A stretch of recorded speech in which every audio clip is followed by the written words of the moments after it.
தமிழ் மக்கள் சார்பில் ஒரு பொதுவாக ஒருவரை அனைத்து கட்சிகளும் இணைந்து நிறுத்த வேண்டும் என்கின்ற ஒரு கூதாவில் எழுந்த ஒரு நிகழ்வு இது புதிய நிகழ்வு. இலங்கை அரசியல் அமைப்பின் மைய புள்ளியான அல்லது முதலாய புள்ளியான ஜனாதிபதி தேர்தலை பகிஷ்கரிப்பதற்கான ஒரு வாக்காக, அல்லது தமிழர்கள் இந்த இலங்கை அரசியல் நடைமுறைகளுக்கு ஒத்துப்போகாதவர்கள் என்கின்றதை ஒரு விழுக்காடு வாக்குகளுடன் காட்டுவதற்காக இது இடம்பெறும் நிலைப்பாட்டின் பொழுது இவர்கள் 50 விழுக்காட்டிற்கு கீழான வாக்குகளை எடுப்பார்களாக இருந்தால் நிச்சயமாக தமிழ் மக்கள் இப்பொழுது இலங்கை அரசுடன் ஒன்றிணைந்து பயணிக்க தொடங்கிவிட்டார்கள் என்கின்ற ஒரு கருதுகோள் ஏற்படுத்துகின்றவர்களாகவும் இவர்கள் மாறிவிடுவார்கள். அதாவது அனுர திரிசர குமாரநாயக்க அவர்களின் பிரதிநிதிகள் யாழ் மாவட்ட வணிகர் சங்கத்துடன் பேச்சுக்களை நடத்தியிருக்கின்றார்கள். தங்களுடைய திட்டம் என்ன, எவ்வாறு பிரச்சனையை தீர்ப்பது என்று.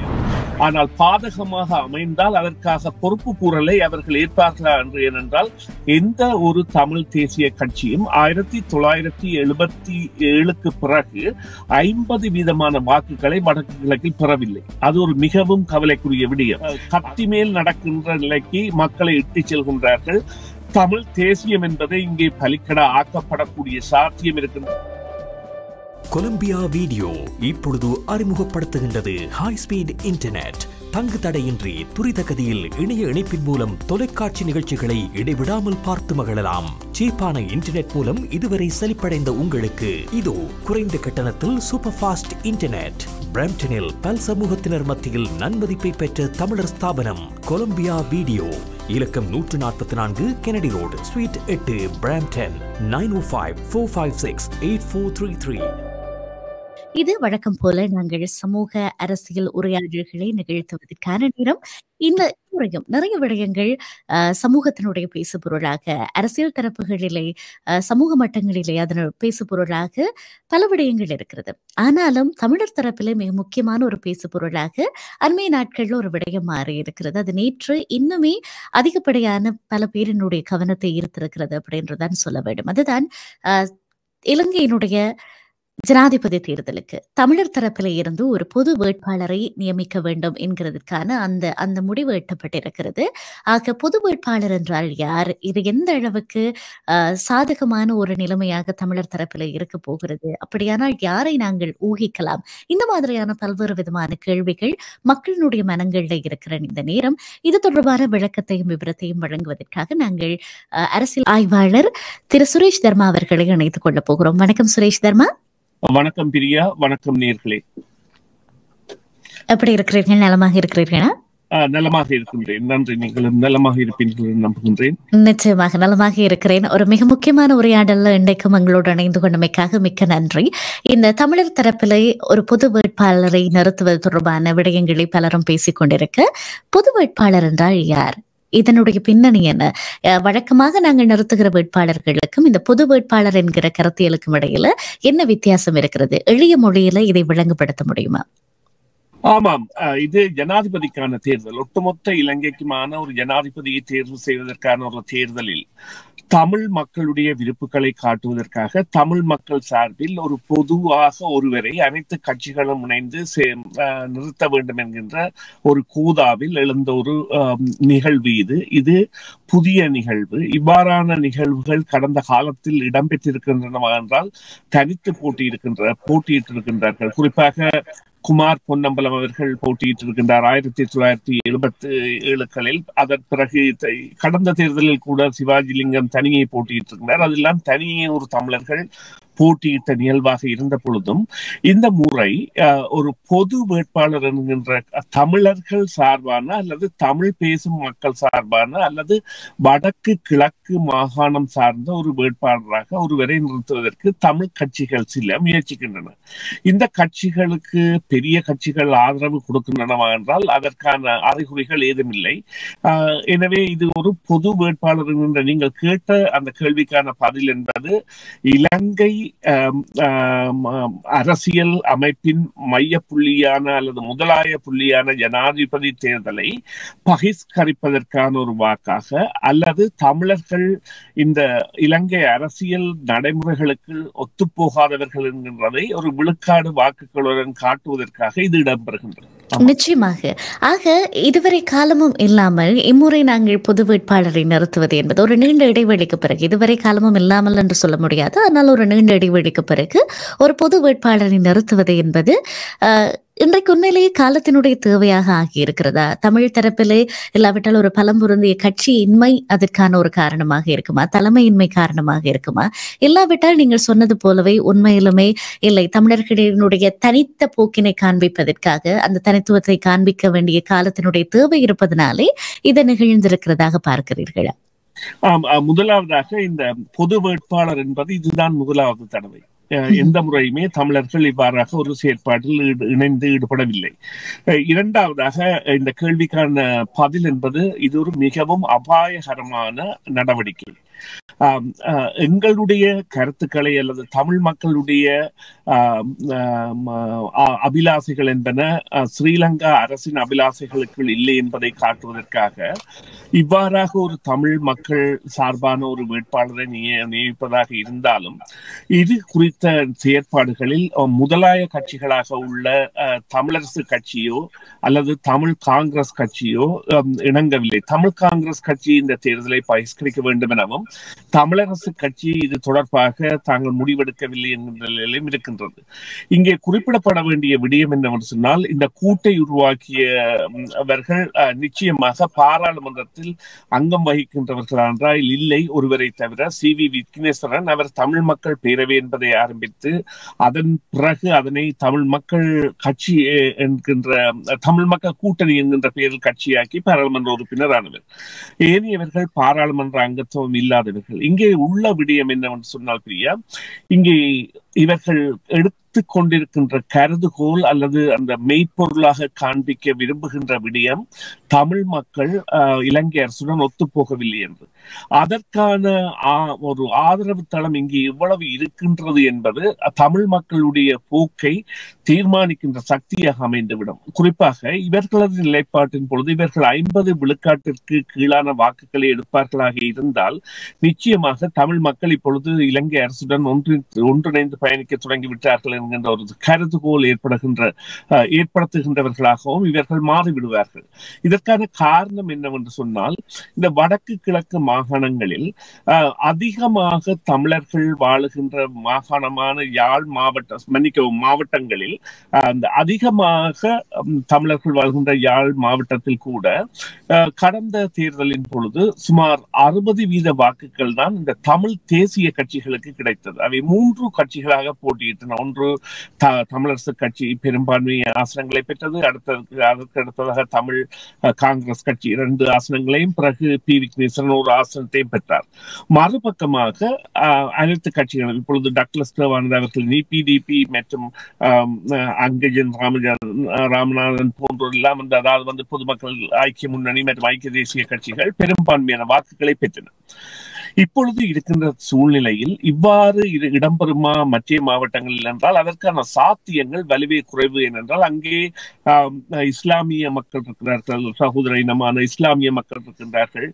அவர்கள் பெரும்பான்மையாக இருக்கின்ற இடம் இருக்கின்றது. குறிப்பாக திருகோணமலையை எடுத்துக்கொண்டால் திருகோணமலையில் சிங்கள மக்கள் தான் பெரும்பான்மையாக இருக்கின்றார்கள். அங்கே 2வது 3வது இடங்களில் தமிழர்களும் முஸ்லிம்களும் இருக்கின்றார்கள். அம்பாறை மாவட்டத்தை எடுத்துக்கொண்டால் அதே போன்றதொரு நிலைமை.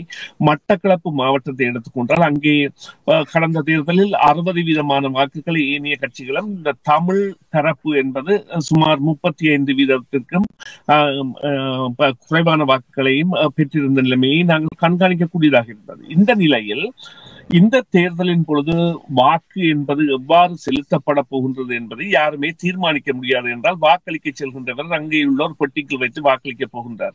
எனவே இவர்கள் தாங்கள் மேய்ப்பர்களாக மாறி இந்த மக்களை இவ்வாறு வழிநடத்தி செல்லலாம் என்கின்ற ஒரு நிலைப்பாட்டிற்கு வருவதாக இருந்தாலும் இதன் பின்னால் பாரிய ஆபத்துக்கள் இருக்கின்றன. அதாவது நாளை இவர்கள் இவ்வாறான ஒரு மறைமுகமான மாற்றான் செய்தியை கொடுக்கும் பொழுது அதற்கான பொருள் பொறுப்பாளிகளாக மாறப்போகின்றார்கள் என்ற ஐயம் இருக்கின்றது என்றால் இது ஜனாதிபதி தேர்தல், இது மாவட்டங்கள் சார்ந்த பாராளுமன்ற உறுப்பினர் தேர்தலோ அல்லது நகராட்சிகள் சார்ந்த அல்லது மாநகராட்சி அண்மை காலங்களில் நாங்கள் அவதானிக்கக்கூடியதாக இருப்பது என்னவென்று சொன்னால், இதே உதாரணத்தை நாங்கள் யாழ்ப்பாணத்தில் எடுத்தால், இப்பொழுது இந்த சாவகச்சேரியில் ஒரு வைத்தியசாலை பழத்திலே இழந்த பொழுது இபிடிபி தலைவர் டக்ளஸ் தேவானந்தா முன்னிலைப்படுத்தப்பட்டு அதன் ஒரு தீர்வு நாயகனாகவும், அதே போல அங்கஜன் ராமஜாதன் அதன் ஒரு தீர்வு நாயகனாகவும் மாறி வருவது எதை காட்டுகின்றது என்றால், அவர்களுடைய வளர்ச்சி என்பது அங்கே பாரியதாக இருக்கின்றது. முன்னர் ஒரு காலத்தில் டக்ளஸ் தேவானந்தா இவ்வாறு நடவடிக்கைக்கு தென்மராட்சியோ அல்லது ஏனைய பகுதிகளுக்கு சென்றால் அங்கே மக்களால் எதிர்ப்புகளை மேற்கொள்ள தூண்டிவிடப்படுகின்ற நடவடிக்கை அல்லது மக்களாகவே எதிர்க்கின்ற நடவடிக்கைகள் அவரை அவ்வாறான நடவடிக்கைகளில் ஈடுபட வைக்க முடியாது. இன்று அவர் சாதாரணமாக அங்கே சென்று அவர்களுடன் கதைத்து இருந்து அந்த மக்களுடன் உரையாடி பிரச்சனைகளை தீர்க்கின்ற அளவிற்கு ஒரு அதாவது தற்காலிக அல்லது அந்த சமகால தலைவராக அங்கே மாறி வருகின்றார். இவ்வாறான நிலையில் இவர்கள் இந்த நிலைப்பாட்டை ஆதரிக்க போவதில்லை. அதாவது ஐக்கிய தேசிய கட்சியோ பொதுமக்கள் முன்னணியோ அல்லது ஈழமக்கள் அந்த இபிடிபி எனப்படுகின்ற டக்ளஸ் தேவானந்தாவின் கட்சியோ ஏனைய உதிரி கட்சிகளோ அல்லது இப்பொழுது புதிதாக இந்த தேர்தல் களத்திலேயே பயத்தை உருவாக்கி கொண்டிருக்கும் அனுர திசர குமார் நாயக்கா சார்ந்த ஜேவிபியினரோ இதில் ஈடுபட போவதில்லை. இங்கே இன்னொரு விடயத்தை கவனிக்க வேண்டும். ஜேவிபியினரான அதாவது அனுர திசர குமார் நாயக்கா அவர்களின் பிரதிநிதிகள் யாழ் மாவட்ட வணிகர் சங்கத்துடன் பேச்சுக்களை நடத்தியிருக்கின்றார்கள். தங்களுடைய திட்டம் என்ன, எவ்வாறு பிரச்சனையை தீர்ப்பது என்பது. எனவே பல முகங்கள் கொண்ட பல பரிச்சார்த்த களங்களை இங்கே நிலைநாட்டப் போகின்ற ஒரு தேர்தலில் இவ்வாறான ஒரு வேட்பாளர் என்கின்ற துணியை முன்வைப்பவர்கள் அதற்கான பிரதியீடுகளையும் நினைக்க வேண்டும். அதாவது சாதகமாக அமைந்தால் அது நியாயம், ஆனால் பாதகமாக அமைந்தால் அதற்காக பொறுப்பு கூறலை அவர்கள் ஏற்பார்களா என்று. ஏனென்றால் எந்த ஒரு தமிழ் தேசிய கட்சியும் 1977 பிறகு 50% வாக்குகளை வடக்கு கிழக்கில் பெறவில்லை. அது ஒரு மிகவும் கவலைக்குரிய விடயம். அது கூட 1977 அவர்கள் பெற்றார்கள் என்றால் இல்லை. ஆனால் அவர்கள் போட்டியிட்ட அனைத்து பிரதேசங்களையும் சேர்த்து, அதாவது புத்தளம் மாவட்டம் மற்றும் நினைக்கிறேன் கொழும்பு, எனக்கு சரியாக தெரியாது, அவ்வாறான இடங்கள் அனைத்தையும் சேர்த்துத்தான் அவர்கள் தமிழ் மக்களுடைய 50% இல்லை, நான் நினைக்கிறேன் புத்தளம் மாவட்டம் மாத்திரம்தான் 50% வாக்குகளை பெற்றிருந்தார்கள். அதன் பிரகான நிலை அங்கே இல்லை. எனவே இது ஒரு கத்தி மேல் நடக்கின்ற நிலைக்கு மக்களை இட்டு செல்கின்றார்கள். தமிழ் தேசியம் என்பதை இங்கே பலிக்கட ஆக்கப்படக்கூடிய சாத்தியம் இருக்கின்றது. ஏனென்றால் ஒரு பேச்சுக்கு கூறுங்கள் 30% வாக்குகளோ அல்லது 40% வாக்குகளோ தான் அந்த தமிழ் வேட்பாளருக்கு வடக்கு கிழக்கில் கிடைத்தால் அங்கே தமிழ் தேசியம் என்பது இல்லாமல் ஒழிந்து விட்டது என்பதை முறையிடுபவர்களாக அல்லது காட்டுபவர்களாக இவர்களை அமைந்து விடுவார்கள். என்றால் அங்கே உள்ள செயற்பாடுகள் இப்பொழுது அப்படித்தான் செல்கின்றன. நான் குறிப்பிட்டது போல இந்த சாவகச்சேரி விவகாரம் மட்டுமல்ல, அதாவது இலங்கையின் சுதந்திர தினம் இடம்பெற்ற பொழுது யாழ்ப்பாணத்தில் அரசு சார்ந்தவர்கள் தான் பெரிய நிகழ்வை நடத்தி இருந்தார்கள். அதற்குரிய வரவேற்பெல்லாம் அங்கே இருக்கின்றது என்பது சற்றே யோசிக்க வேண்டிய ஒரு விடயம். நிச்சயமாக திரு சுரேஷ் தர்மா அவர்களே, நீங்கள் சொல்லுகிற போது இன்னும் ஒரு விதமான அச்சம், இன்னும் பல கேள்விகள் இதனுடைய பின்னணியில எழுகிறது. ஒரு காலத்துல நாங்கள் ஏதோ ஒரு டிமாண்டிங் பவர் எங்களுக்கு இருந்தது. காரணம், அதற்கு மிக முக்கியமான காரணம் தேர்தல். எந்த ஒரு ஜனாதிபதியும் வெற்றி பெற வேண்டுமாக இருந்தால் தமிழ் மக்களினுடைய வாக்குகள் மட்டும்தான் தேவை என்பது கிடையாது. ஆனால் அதுவும் தேவை என்கிற ஒரு நிலைமை இருக்கிற பட்சத்திலே சில விடயங்களை எங்களுக்காக நாங்கள் வாதிட்டு தேர்தல் வருகிற காலங்களிலேயாவது இதை நீங்கள் செய்துதான் தர வேண்டும் என்பதை கேட்கிற அந்த அந்த அந்த அந்த அதிகாரம் எங்களுடைய கையில இருந்தது. அதை தீர்மானிக்கிற அளவிலே நாங்கள் இருந்தோம். ஆனால் இப்பொழுது முற்றுமுழுதாக தமிழர்களுடைய பொது வேட்பாளரை நிறுத்துகிற பட்சத்திலே நாங்கள் சிறுபான்மையினம் வெற்றி பெறுவதற்கான சாத்தியக்கூறுகள் மிக மிக குறைவாக இருக்கிறது. ஆக ஒருவேளை அவ்வாறு தமிழர்களினுடைய வாக்குகள் முழுமையாக பிரிக்கப்பட்டு அவ்வாறு நிறுத்தப்படுகிற பொது வேட்பாளர் வெற்றி அடையாத பட்சத்திலே சிங்கள பெரும்பான்மை நிச்சயமாகவே அந்த பக்கம் பார்த்தீர்களாக இருந்தால் சிங்கள பெரும்பான்மையோடு வருகிற ஒருவர் தான் ஆட்சி அமைப்பதற்கான வாய்ப்புகள் அதிகமாக இருக்கிறது. அவ்வாறு அவர் ஆட்சி வருகிற போது எப்படி அவரிடத்துல இருந்து நாங்கள் தமிழருக்கு சாதகமான எதிர்கால விடயங்களை கேட்டு பெற்றுக் கொள்வதற்கான வாய்ப்புகள் இருக்கிறது? நிச்சயமாக இது ஒரு நல்லதொரு கேள்வி பிரியா.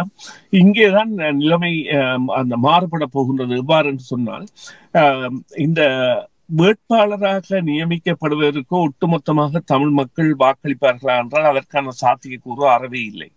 ஏனென்று சொன்னால், நான் ஏற்கனவே குறிப்பிட்டது போல தமிழ் தேசியம் சாராத கட்சிகளும் சிங்கள பெரும்பான்மை கட்சிகளும், அதாவது மக்கள் முன்னணி என்கிற UVP தொடக்கம் UNP அல்லது பொதுமக்கள் அந்த பொதுசன பெரமுனா போன்றவை எல்லாம் தங்களுக்குரிய தளங்களை அங்கே வைத்திருக்கின்றன. எனவே இந்த ஒட்டுமொத்தமாக தமிழ் மக்கள் மாறி வாக்களிப்பார்கள் என்பது இல்லை. மற்றும் தமிழ் மக்கள் என்று குறிப்பிடுகின்ற பொழுது அங்கே தமிழ் என்பது ஒரு மொழி பேசுகின்ற மக்களில் முஸ்லிம் மக்களும் இருக்கின்றார்கள், தமிழர்களும் இருக்கின்றார்கள், மதத்தால் கிறிஸ்தவர்களும் இருக்கின்றார்கள். அதை விட இந்த மக்களில் பெரிய ஒரு பகுதியினர் இந்த அரச உத்தியோகங்களிலும் அரச கொடுப்பனவுகளிலும் அல்லது அரசு சம்பந்தமான செயற்பாடுகளிலும் ஈடுபடுபவர்களாக அந்த கட்டமைப்பை வழிநடத்தி செல்பவர்களாக அங்கே இருக்கின்றார்கள். எனவே ஒட்டுமொத்தமாக தமிழர்கள் இவருக்கு ஆதரவளிப்பார்களா என்றால் நிச்சயமாக அதற்குரிய கேள்வி மிகவும் பெரியது. அது ஒரு நிலையில் புரிந்து கொள்ளப்படும். ஆனால் இவ்வாறான ஒரு கோரிக்கையை வைப்பவர்கள் குறிப்பிடுகின்ற காரணம், கடந்த காலங்களில் ஜனாதிபதி தேர்தல்களில் வாக்குறுதிகள் வழங்கப்பட்டு அவை நிறைவேறாத பட்சத்தில் நாங்கள் அதற்கு ஒரு வெறுப்பை காட்டுவோம் என்று. அந்த வெறுப்பு என்பது அவர்கள் நினைக்கின்றார்கள் இது ஆமாம் தமிழ் தேசியத்திற்கான ஒரு அடிநாதமாக அல்லது அடிக்கோலாக மக்கள் இன்னமும் அவ்வாறு அந்த தமிழ் தேசியம் என்கிற நிலைப்பாட்டில் தான் இருக்கின்றார்கள் என்று. அதற்குரிய நடவடிக்கைகள் என்பன எவ்வாறு தீவிரப்படுத்தப்படும், மக்கள் இவர்கள் சொல்வதை கேட்பார்களா போன்ற பல இத்தியாதிகளும் இந்த வாக்குகளை தீர்மானிக்க போகின்றன. ஆனால் நிச்சயமாக வடக்கு கிழக்கில் இருந்து 50% விழுக்காட்டை இவர்கள் பெறுவது என்பது கடினமான ஒரு செயற்பாடாகத்தான் அந்த கண்கண்ட தகவல்கள் அல்லது கடந்த தேர்தல் 2020 நடைபெற்ற தேர்தல் போன்றவை காட்டி நிற்கின்றன.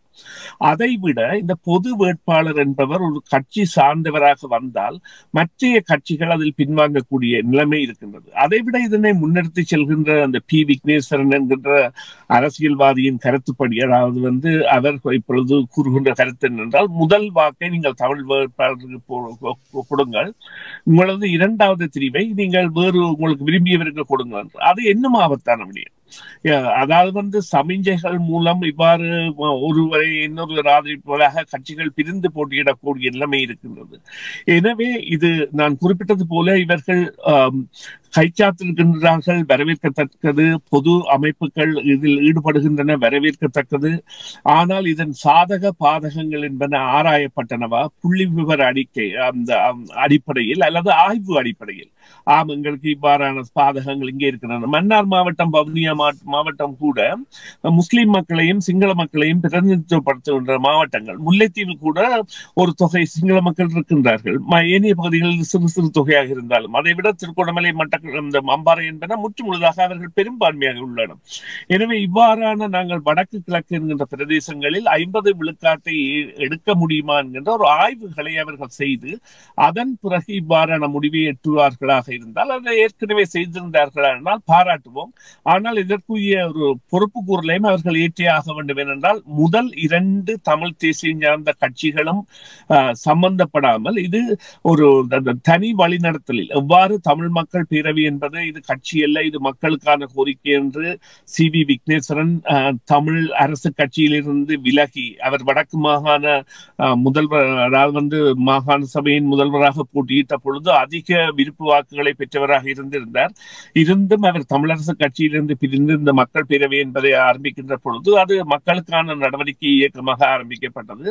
ஆனால் அதை உடனேயே ஒரு கட்சியாக மாற்றி அவர் ஒரு தனித்த பாராளுமன்ற உறுப்பினராக வந்திருந்தார். அந்த கட்சியை கூட தமிழ் மக்கள் கட்சி என்ற பெயர் பதிவு செய்து, அது போன்ற ஒரு நடவடிக்கைக்கு இந்த நடவடிக்கைகள் வழிவகுக்குமா அல்லது அவ்வாறானவர்களை மீள கொணருவதற்காக இவ்வாறான நடவடிக்கைகள் மேற்கொள்ளப்படுகின்றனவா என்றால், இப்பொழுது இதில் அங்கம் வகிக்கின்ற பலரும், இப்பொழுது சுரேஷ் பிரேமச்சந்திரன், மற்றது ஆனந்த ஸ்ரீதரன், மற்றது மணிவண்ணன் போன்ற பலரும் இந்த அரசியல் அரங்கில் தற்பொழுது காத்திரமான பங்கு வகிக்காத அல்லது வாக்கு பலம் பெறாத, காத்திரமான பங்கை இவர்கள் வகிக்கலாம், ஆனால் வாக்கு பலம் என்பது இல்லாத நிலையில் இருக்கின்ற காரணத்தால் தான் இது ஒரு ஆராயப்பட வேண்டிய விடயமாக இருக்கின்றது. இதுதான் உங்களுடைய கேள்விக்கான விடையாக இருக்க முடியும். நிச்சயமாக நீங்கள் குறிப்பிட்டது போல இது கத்தியில நடக்கின்ற மாதிரியான ஒரு நிலைமைதான். தான். காரணம், ஒரு பக்கம் சிங்கள தலைவர்கள் மீது இருக்கக்கூடிய அதிருப்தி என்பது தமிழ் மக்களுக்கானது மாத்திரமல்ல, ஒட்டுமொத்தமாக நாடளாவிய ரீதியிலேயே ஒரு சிங்கள தலைமை அல்லது தகுதியான தலைமை என்பது இன்றைய கேள்விக்குறியாகத்தான் மாறி இருக்கிறது. ஆக இந்த மாதிரியான ஒரு நேரத்தில் இது தமிழர் பொது வேட்பாளரை நாங்கள் நிறுத்துகிற பட்சத்தில் ஒருவேளை அந்த பக்கம் குடை செய்வதற்கான வாய்ப்புகள் நிறைய இருக்கிறது. ஓரளவுக்கேனும் இருக்கிறது. ஒருவேளை சிங்கள மக்கள் யோசிக்கலாம், ஏன் இம்முறை நாங்கள் தமிழ் பொது வேட்பாளருக்கு ஆதரவளிக்க கூடாது என்று. காரணம், இந்த நிலைமை என்பது தமிழ் சிங்களம் என்பது தாண்டி ஒட்டுமொத்தமாக ஒரு நாடாக யோசிக்க வேண்டிய நிலைமையில இலங்கை இருக்கிறது. காரணம், ஊர் இரண்டு பட்டால் கூத்தாடிக்கு கொண்டாட்டம் என்பது போல இப்பொழுது இலங்கை வலுவிழந்து போகிற பட்சத்தில் அதை விளங்கிக் கொள்வதற்கு அயல் நாடுகள் நீ நான் என்று போட்டி போடுகிறது. ஆக இந்த நேரத்திலே ஒரு தகுதியான உறுதியான தலைமை என்பது மிக முக்கியமான காலத்தினுடைய தேவை. ஆக இப்படி இருக்கிற பட்சத்தில் தமிழர்களினுடைய வாக்குகளும் பிரிக்கப்படுமையாக இருந்தால் இதை எந்த விதத்திலே ஒட்டுமொத்தமாக நாடு என்கிற அடிப்படையில் ஒரு நல்ல குறிகாட்டியாக இருக்க போகிறது என்பது கேள்வியான ஒரு விடயம் தான். இது ஒரு புறம் இருக்க, ஒருவேளை அவ்வாறு பொது வேட்பாளர் ஒருவரை நிறுத்துவதாக இருந்தால் உங்களினுடைய கருத்து கணிப்பின்படி யார் அதற்கு பொருத்தமானவர்களாக இருப்பார்கள், அல்லது அவருக்கு எத்தகைய தகமைகள் இருக்க வேண்டும் என்று நினைக்கிறீர்கள்? யார் இதற்கான தெரிவாக இருப்பார்கள் என்பதை உடனே கூறிவிட முடியாது என்றால், நிச்சயமாக இது ஒரு அதாவது பெருமதி வாய்ந்த ஒரு விடயம். அவர் பாராபட்சம் பார்க்காதவராகவும் நிச்சயமாக இந்த அரசியல் சாயம் பூசாதவராகவும் இருக்க வேண்டும்.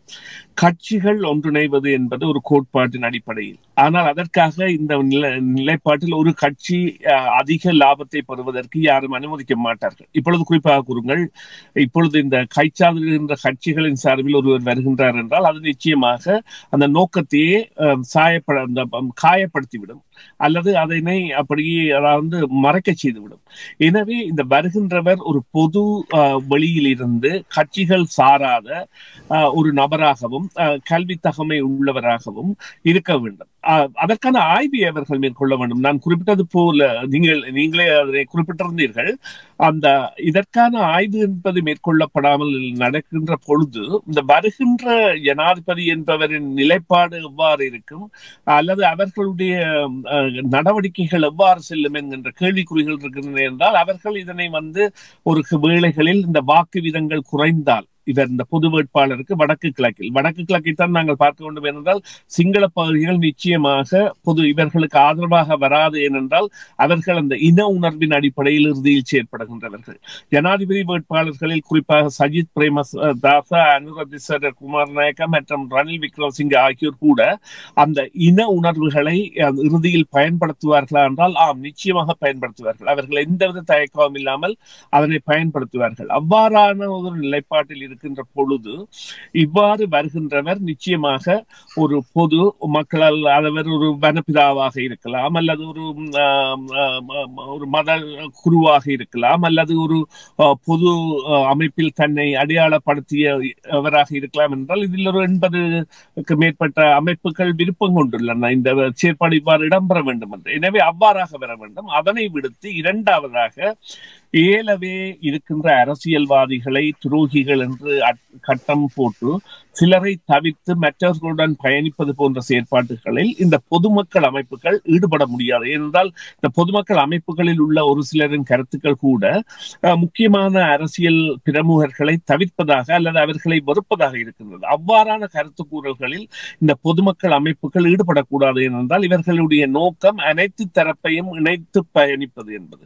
அனைத்து தரப்பையும் இணைத்து பயணிப்பதாக இருந்தால் தங்களுடைய கருத்து கூறல்கள் குறித்து அவர்கள் கவனமாக இருக்க வேண்டும். இவைதான் இந்த வேட்பாளரை தீர்மானிக்கும். ஆனால் எம்மை பொறுத்தவரையில் இது ஒரு மிகவும் ஆழமான ஆய்வுக்கு உட்படுத்தப்பட வேண்டிய ஒரு நடவடிக்கை. ஏனென்றால் இது ஒரு பாதகமான பதிலை கூட சிங்களத்திற்கு வழங்கிவிடும், வெளி உலகிற்கு வழங்கிவிடும். அதாவது நீங்கள் முதல் கூறினீர்கள் அந்த டிமாண்ட், அதாவது பேலன்ஸ் ஆஃப் பவர். நிழலரசை இழந்த பிற்பாடு எங்களுக்கு சமநிலை பலம் என்பது இல்லை. அதன் பிறகான காலத்தில் நாங்கள் ஓடிக்கொண்டிருக்கின்றோம். இப்பொழுது நாங்கள் அந்நியர்களை நம்பி இருக்கின்றோம் எங்களுக்கான ஒரு தீர்வுக்காக. எனவே அந்த பேலன்ஸ் ஆஃப் பவர் இல்லாத ஒரு நிலைப்பாட்டை மேலும் சிதைப்பதாக இல்லாமல் அதனை உறுதிப்படுத்துவதாக இவர்கள் ஆராய்ந்து நடவடிக்கை எடுத்தால் அதனை வரவேற்போம். ஆனால் அதற்கான காலம் இன்னும் இருக்கின்றது என்றால் அவர்கள் அதை கட்டியமாக கூற வேண்டும். எங்களால் இத்தனை வித வாக்குகளை பெற முடியும், இதனால் தான் நாங்கள் நிறுத்துகின்றோம் போன்ற விடயங்களை, அதைத்தான் நாங்கள் இந்த விடயத்தின் ஒரு முடிவாக எடுத்துக் கொள்ளலாம். நிச்சயமாக ஏற்கனவே இலங்கையை பொறுத்த வரைக்கும் ஜனநாயகம் என்பது வெறும் கண் துடைப்பான ஒரு விடயமாக மாத்திரம்தான் நடைமுறையில் இருக்கிறது. ஆக இப்படி இருக்க ஏற்கனவே நிறைய இழந்திருக்கிற தமிழர் தரப்பு இப்பொழுது தங்களுடைய எதிர்காலத்துக்காக இன்னொரு முக்கியமான முடிவை எடுத்திருக்கிறோம் நாங்கள். ஆக இந்த இடம் மிக மிக முக்கியமான ஒரு இடம். இதனுடைய பெறுபேறுகள் என்பது நிறையவே எங்களை பாதிக்க போகின்றது. நல்ல விதத்திலும் நம்மை பாதிக்கலாம், இல்லாவிட்டால் பாதகமாக கூட எங்களுக்கு அமைவதற்கான வாய்ப்புகள் நிறைய இருக்கிறது. ஆக நீங்கள் குறிப்பிட்டது போல பொது வேட்பாளரை நிறுத்தப் போகிறோமே ஆனால் அவர் இணைந்து பணியாற்றுகிறவராகவும் நிச்சயமாக ஆரோக்கியமாக சிந்திக்கக்கூடியவராகவும், ஒரு போராட்டத்தை நிகழ்த்துவதென்றால் கூட அந்த நாட்டில் இருக்கிற அந்த மக்கள் உணவு உண்டுவிட்டு அந்த போராட்டத்தில் நிற்கக்கூடியதை முதலில் சிந்திக்கக்கூடிய சாணக்கியமும் சாமர்த்தியமும் இருக்கக்கூடியவராக இருக்கிற பட்சத்திலே நிச்சயமாக நமக்கு ஒரு ஒளிமயமான எதிர்காலம் இந்த அரசியல் தரப்பிலே காத்திருக்கிறது என்பது திண்ணம். மிக்க நன்றி எங்களுக்கான தெளிவுபடுத்தலை இணைந்து கொண்டு வழங்கியமைக்காக திரு சுரேஷ் தர்மா அவர்களே. நன்றி பிரியா, நன்றி நேர்களே. மீண்டும் ஒரு பொழுதில் சந்திப்போம். CMR யூடியூப் சேனலில் இணைந்திருக்கும் நேர்கள் அனைவருக்கும் எமது நன்றி. காமெண்ட்ஸ் பகுதியில் உங்கள் கருத்துக்களை தெரிவிக்க தவறாதீர்கள். முக்கிய செய்திகள், காணொளி தொகுப்புகள், நேர்காணல் என பலதரப்பட்ட அம்சங்களையும் உங்களுக்காக தருகின்றது CMR யூடியூப் சேனல். CMR என்று சர்ச் செய்து எமது யூடியூப் சேனலை சப்ஸ்கிரைப் பண்ணுங்கள். உங்கள் உற்றார் உறவினர் நண்பர்களோடும் இந்த காணொளி தொகுப்புகளை பகிர்ந்து கொள்ளுங்கள்.